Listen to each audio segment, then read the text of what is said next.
Irmãos, que alegria estarmos aqui mais uma vez, nesta quarta-feira, para juntos aprendermos um pouco mais da palavra de Deus, que é a nossa única regra de fé e prática. Que a palavra de Deus possa trazer consolo, despertamento, renovação espiritual, crescimento na graça e no conhecimento de Jesus, para que possamos viver para a glória dele. E vamos então seguir a exposição deste livro maravilhoso de Mateus, capítulo 27, de 1 a 10, e nós estaremos lendo juntos essa passagem. Todos os irmãos que estão aqui na nave do templo, na galeria, e você que está em casa, convido os irmãos a se colocarem em pé, mais uma vez, vamos ler esse texto para a nossa edificação, com este título: o julgamento do rei e o fim do traidor. Diz assim: ao romper o dia, todos os principais sacerdotes e os anciãos do povo entraram em conselho contra Jesus para o matarem, e amarrando-o, levaram-no e o entregaram ao governador Pilatos. Então Judas, o que o traiu, vendo que Jesus fora condenado, tocado de remorso, devolveu as 30 moedas de prata aos principais sacerdotes e aos anciãos, dizendo: pequei traindo sangue inocente. Eles, porém, responderam: que nos importa? Isso é contigo. Então, Judas, atirando para o santuário as moedas de prata, retirou-se e foi enforcar-se. E os principais sacerdotes, tomando as moedas, disseram: não é lícito deitá-las no cofre das ofertas, porque é preço de sangue. E tendo deliberado, compraram com elas o campo do oleiro para cemitério de forasteiros. Por isso, aquele campo tem sido chamado até o dia de hoje campo de sangue. Então se cumpriu o que foi dito por intermédio do profeta Jeremias: tomaram as 30 moedas de prata, preço em que foi estimado aquele a quem alguns dos filhos de Israel avaliaram, e as deram pelo campo do oleiro, assim como me ordenou o Senhor.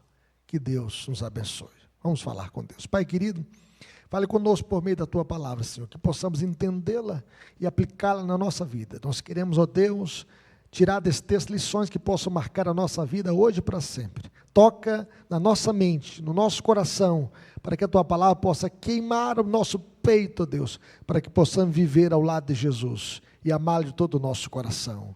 Ó Deus, que o Senhor nos fortaleça nessa caminhada e ajude-nos a viver a tua palavra, no nome de Jesus, agora e sempre. Amém.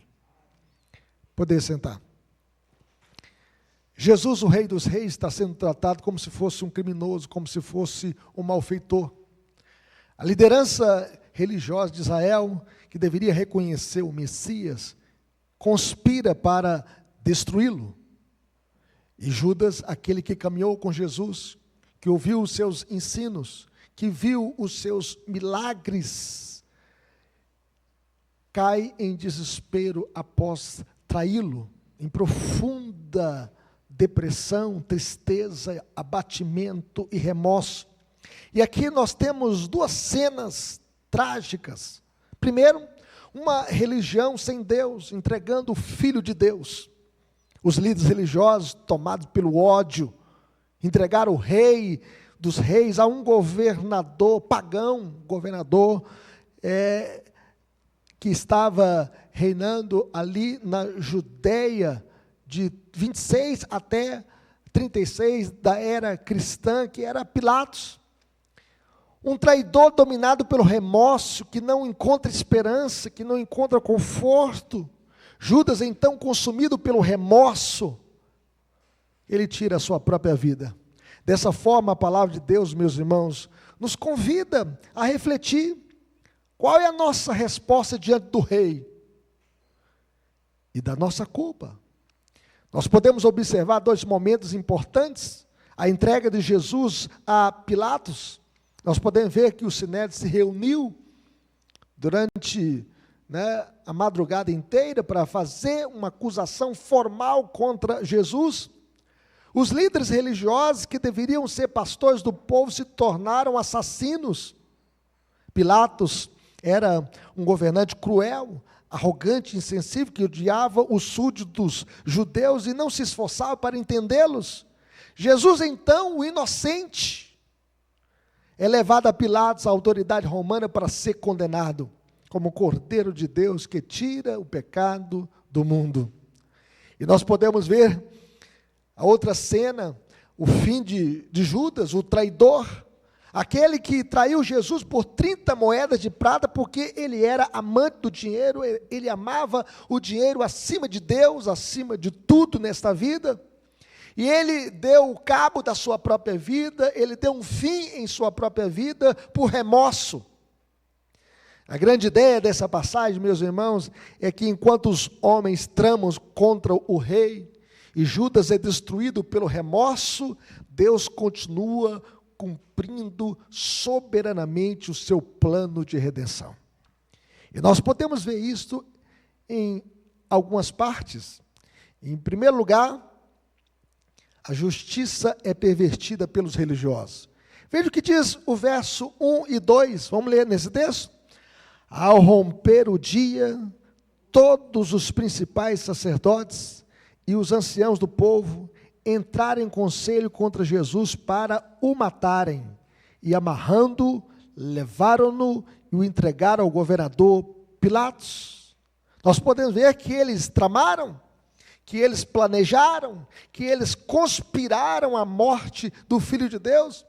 O que está acontecendo aqui é que os líderes religiosos formalizam a decisão de matar Jesus. Como não podiam executar alguém, o entregaram a Pilatos, representante aqui de Roma, porque a Palestina estava debaixo do domínio romano, e Pilatos era o procurador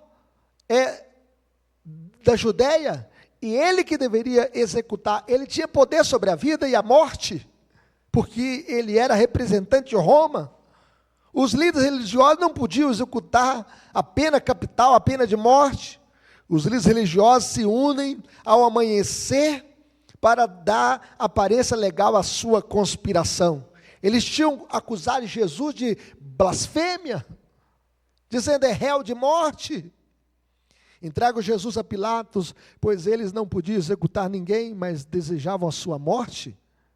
É como um juiz que já decidiu o veredito antes mesmo do julgamento começar.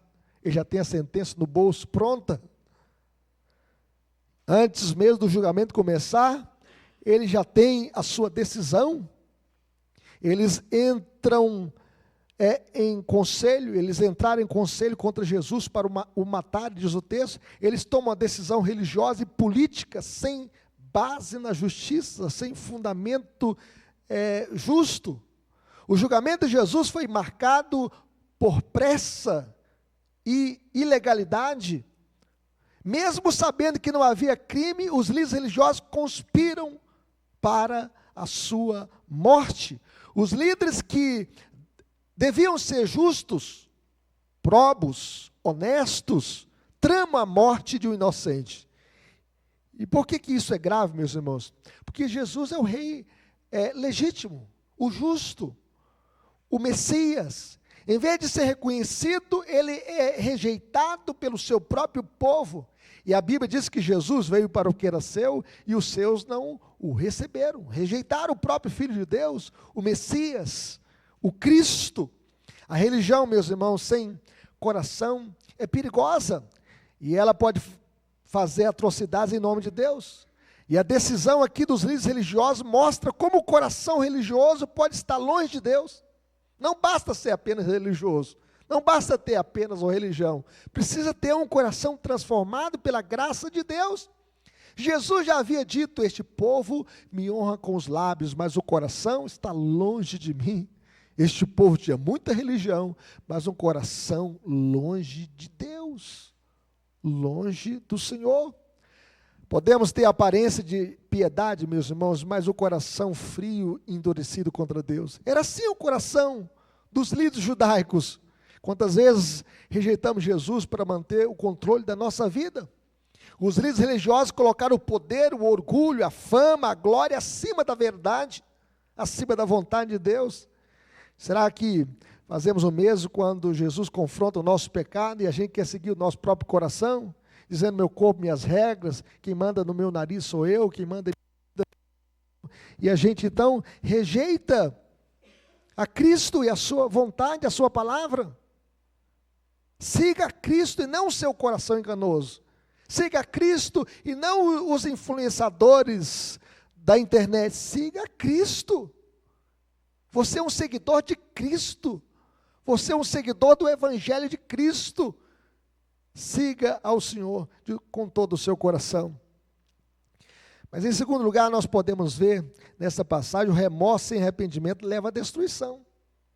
Veja bem que Judas, ele vendo que Jesus fora condenado, fico pensando, será que ele pensava que Jesus ia usar o seu poder para pedir 12 legiões de anjos para se livrar da mão aqui do Império Romano e também do poder religioso do Sinédrio?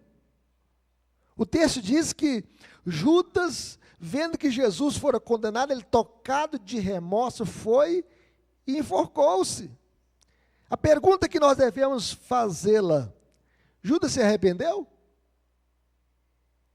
O texto diz que ele teve remorso, ou seja, profunda tristeza, culpa. Veja o que diz o verso 3. Vamos ler comigo? Então, Judas, o que o traiu, vendo que Jesus fora condenado, tocado de remorso, devolveu as 30 moedas de prata aos principais sacerdotes e aos anciãos, dizendo... Vejam bem que o texto não mostra que houve aqui um verdadeiro arrependimento, um genuíno arrependimento. Teve apenas remorso. O breve catecismo chega a dizer: o que é arrependimento para a vida? O arrependimento para a vida, meus irmãos, é uma graça salvadora pela qual o pecador, tendo um verdadeiro sentimento do seu pecado e percepção da misericórdia de Deus em Cristo, se enche de tristeza, de horror pelos seus pecados, abandona-os e volta para Deus, inteiramente resolvido a prestar-lhe nova obediência. Isto é arrependimento para a vida. Arrependimento para a vida é reconhecer que é pecador, é ter tristeza profunda do seu pecado, é abandonar o seu pecado e voltar para Deus, com a disposição de servi-lo, de obedecê-lo, de amá-lo, de segui-lo. Mas Judas, ele foi tocado de remorso. Ele sentiu algo real, mas foi um sentimento voltado para si mesmo, não para Deus. Judas não voltou-se para Deus. Ele voltou-se para o desespero. Ele percebeu o erro, mas a sua dor foi uma dor egoísta. Ele viu as consequências, mas não buscou a graça. Deixe-me explicar melhor, meus irmãos. É como alguém bêbado, que pega o carro e bate o carro, e ele então chora porque o carro está amassado, mas ele não chora porque colocou em risco a vida de pessoas inocentes, ele não chora por ter quebrado a lei de trânsito, ele não reconhece o seu erro, ele chora porque o seu carro ficou avariado, ficou destruído, e ele tem que pagar o conserto do seu carro e o poste que ele derrubou, ou o carro que ele bateu. A dor é real, mas não redentora. Assim foi o remorso de Judas. Ele teve profunda tristeza, mas não teve um verdadeiro arrependimento, porque ele não voltou para Deus. Ele tenta devolver o dinheiro aos principais sacerdotes, mas ele não busca a graça de Deus. O dinheiro estava queimando em sua consciência. Ele estava com aquelas 30 moedas de prata pensando: eu traí sangue inocente. O dinheiro que Judas recebeu não satisfez o seu coração ganancioso e avarento. Agora a sua consciência, meus irmãos, transparecia em sua face. E ele estava dizendo: o que eu fiz? tolo, que canalha sou eu, vender o eterno Senhor e Salvador por uma ninharia. E nem se fosse 30 bilhões de reais, meus irmãos. Judas confessa: pequei traindo sangue inocente. Mas ele fala com os sacerdotes, ele não fala com Deus. Ele não corre para Deus falando assim: Senhor, eu pequei traindo o Senhor. Há confissão, mas não a busca por perdão divino.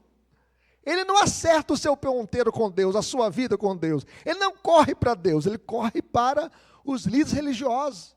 Ele procurou os líderes religiosos, mas não procurou a Deus. Em vez de ir a Deus em arrependimento, Judas foi aos sacerdotes, que o rejeitaram. E ele disse para o sacerdote: pequei traindo sangue inocente. Sabe o que eles responderam? Que nos importa? Que nos importa? Isso é contigo. Em outras palavras, que temos a ver com o teu pecado?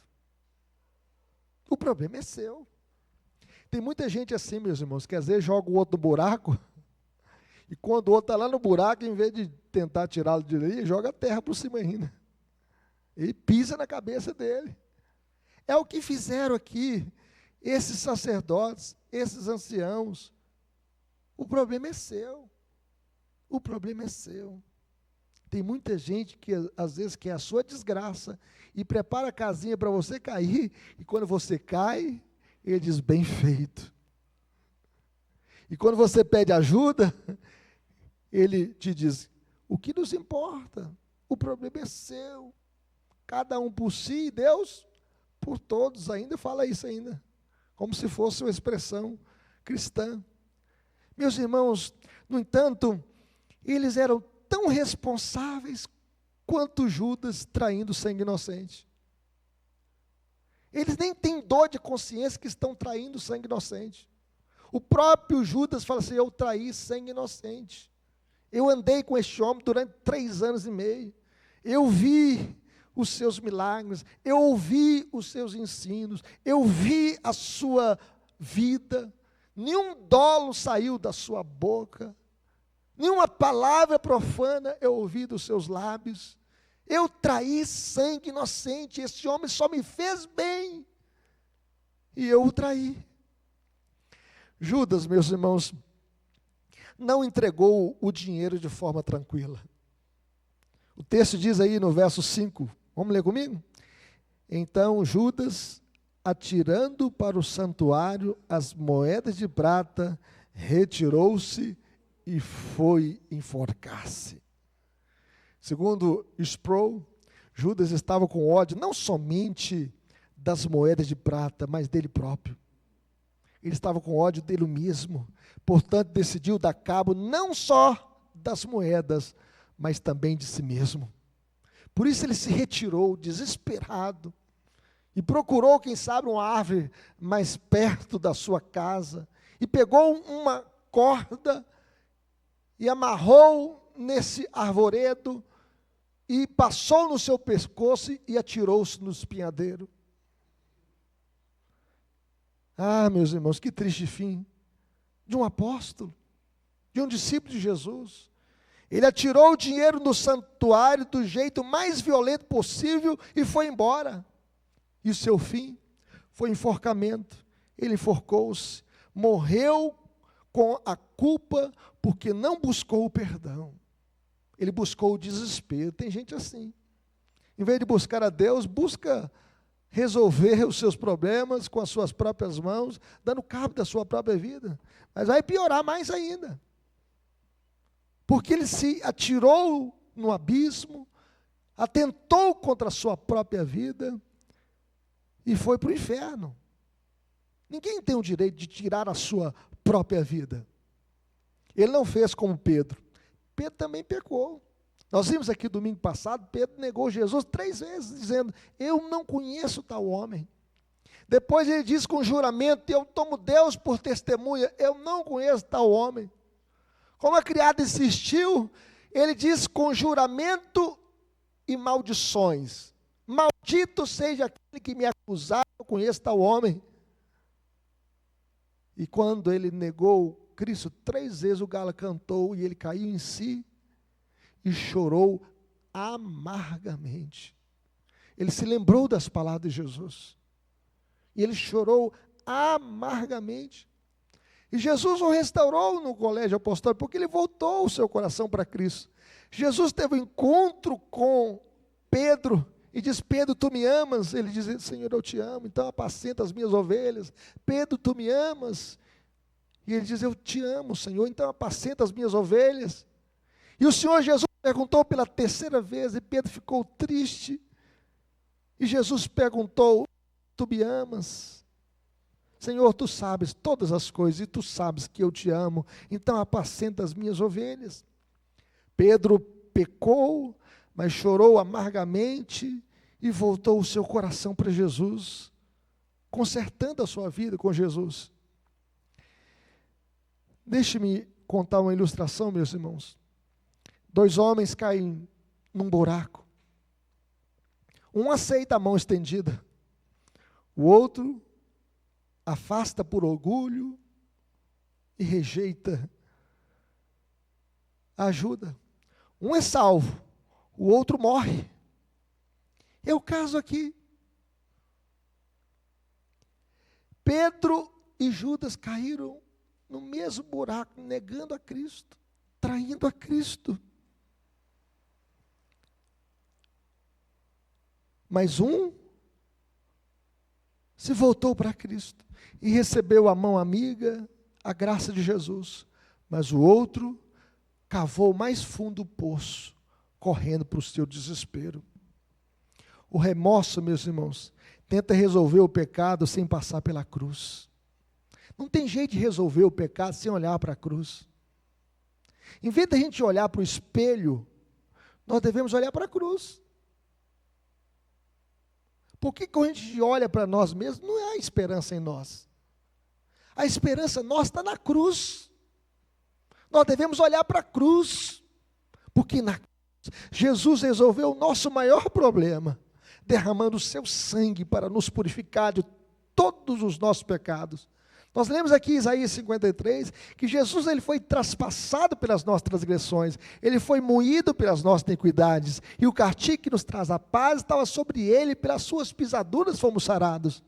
Nós devemos olhar para a cruz. O remorso te destrói, mas o arrependimento te restaura. Você carrega a culpa que ainda não entregou para Jesus? Que você possa se lançar aos pés da cruz, aos pés de Jesus, aos pés do Redentor, aos pés do Cordeiro de Deus que tira o pecado do mundo. Só a cura, meus irmãos, quando nós confessamos e confiamos no perdão de Jesus. A Bíblia chega a dizer o seguinte: se confessarmos os nossos pecados, Ele é fiel e justo para nos perdoar os pecados e nos purificar de todos os nossos pecados. Nós devemos correr para a cruz. Pecado confessado é pecado perdoado. Vamos dizer isso comigo? Pecado confessado é pecado perdoado. Por isso nós devemos nos lançar aos pés de Jesus e confessar a Cristo os nossos pecados. Devemos confessar os nossos pecados a Cristo. Mas em terceiro lugar, meus irmãos, nós podemos ver que a religião sem graça é vazia e hipócrita. Veja o que diz o verso 6. Vamos ler esse texto? Olha o que diz o verso 6. E os principais sacerdotes, tomando as moedas, disseram: não é lícito deitá-las no cofre das ofertas, porque é preço de sangue. Eles recusam, meus irmãos, colocar o dinheiro no templo, porque é preço de sangue. Mas foram eles que pagaram esse sangue. Eles que compraram a traição de Judas. Eles pagaram pela traição de Jesus a Judas, mas não querem pôr o dinheiro sujo no templo. Eles reconhecem que o dinheiro da traição é imundo, mas não reconhecem a sua própria culpa na conspiração contra Jesus. no complô que eles fizeram para entregar Jesus a Pilatos. Eles têm ritual, mas não têm justiça, nem amor, nem misericórdia, nem verdade, nem sinceridade. A fé verdadeira, meus irmãos, não é só de aparência, é uma transformação de coração. Esses homens têm muita religião, mas não têm transformação de coração. Deus, Ele deseja um cristianismo sincero. Deus não deseja um cristianismo de fachada. Ele quer sinceridade, verdade, amor e compaixão. Eles resolvem o problema do dinheiro sujo com a solução aparentemente digna. Aparentemente. Veja o que eles fizeram. Vamos ler o que diz o verso 7? Vamos ler? E tendo deliberado, compraram com elas o campo do oleiro para cemitério de forasteiros.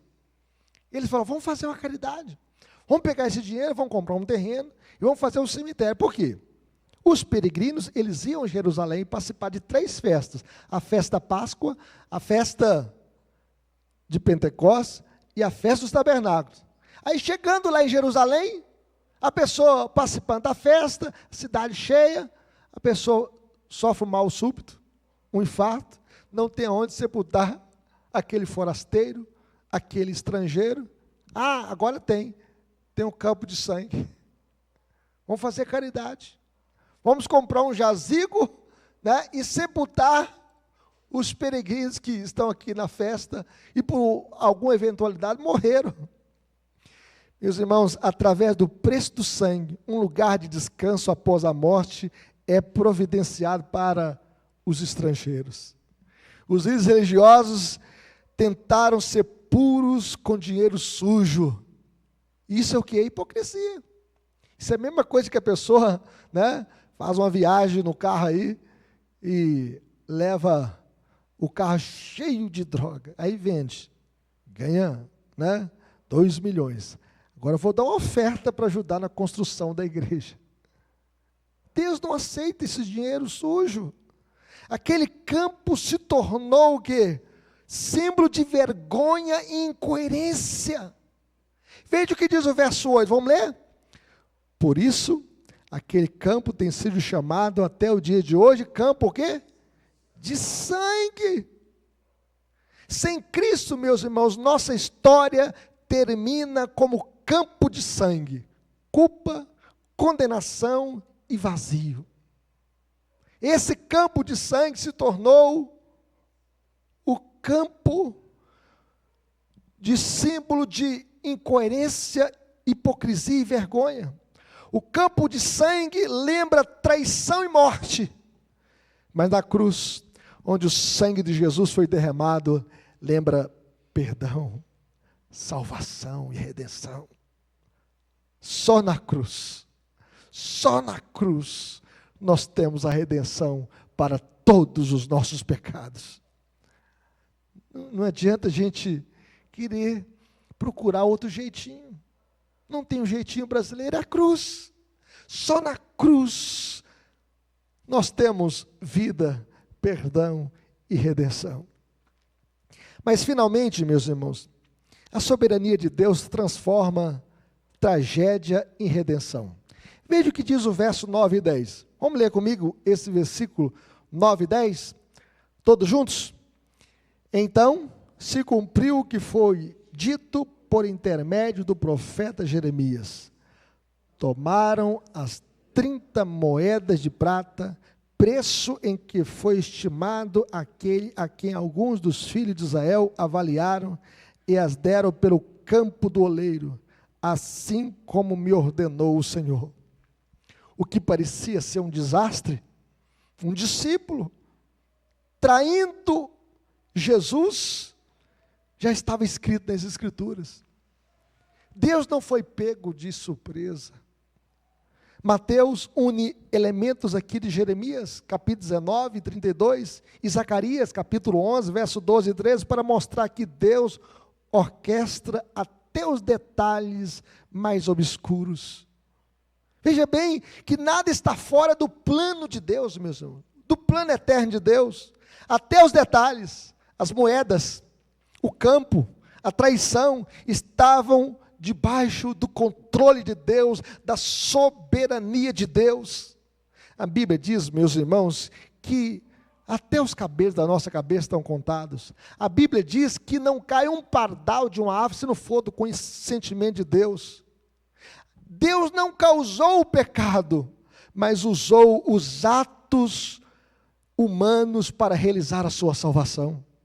Mateus cita Zacarias e Jeremias, mostrando que até a traição de Judas fazia parte do plano redentor de Deus para a nossa salvação. Talvez você veja a sua vida cheia de falhas, marcas e perdas, mas em Cristo, Deus pode redimir toda a nossa história, toda a nossa tragédia. Como é que Deus entrou na sua história? Você estava todo quebrado, destruído, e Ele restaurou a sua família, e Ele restaurou a sua história.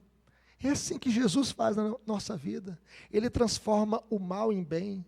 A Bíblia diz, meus irmãos, que sabemos que todas as coisas cooperam para o bem daqueles que amam a Deus, daqueles que são chamados segundo o meu propósito. Eu lembro de um irmão chamado Antônio. Ele saiu de Mantênia, ele era caminhoneiro, foi numa viagem para Rondônia, e de volta para Rondônia, para casa, numa curva, não se sabe se ele teve um mal súbito, ele bateu esse carro num barranco, né, esse caminhão, e veio a óbito. Eu sei que o corpo dele ficou 3 dias para chegar em Mantena, até preparar o corpo, e a igreja aguardando a chegada desse irmão. E eu lembro que eu preguei nesse velório.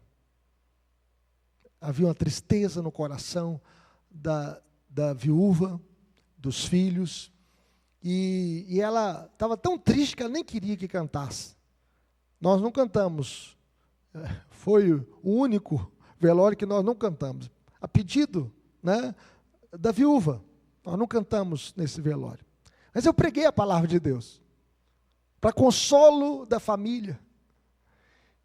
E nesse velório, falando de Jesus, o sogro do Antônio, que estava 40 anos fora da igreja, naquele dia ele reconciliou com Deus.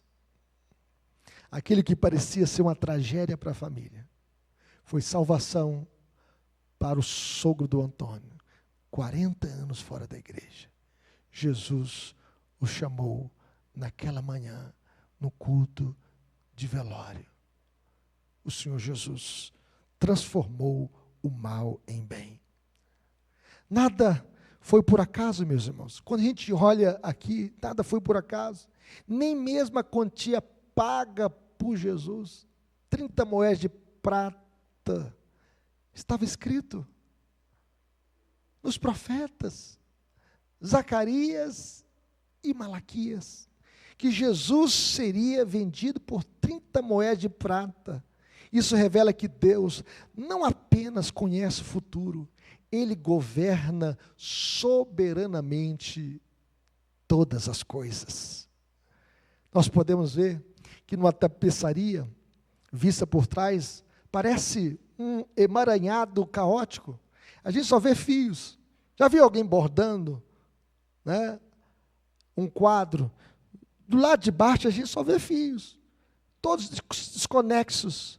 Mas quando a pessoa termina aquele desenho, aquela tapeçaria, vira um quadro bonito para ser exposto numa casa. Do lado certo, meus irmãos, cada fio tem um propósito. Assim é a providência de Deus. Deus é que conduz a história. E a história que Deus estava conduzindo era a história de cruz, onde Jesus, o Cordeiro de Deus, seria entregue por nós, pecadores. Concluindo, meus irmãos, Jesus é injustamente entregue e permanece firme, porque Ele sabe que está cumprindo o plano de Deus. Jesus foi como ovelha muda, levado para ser entregue e na cruz do Calvário, em nosso lugar.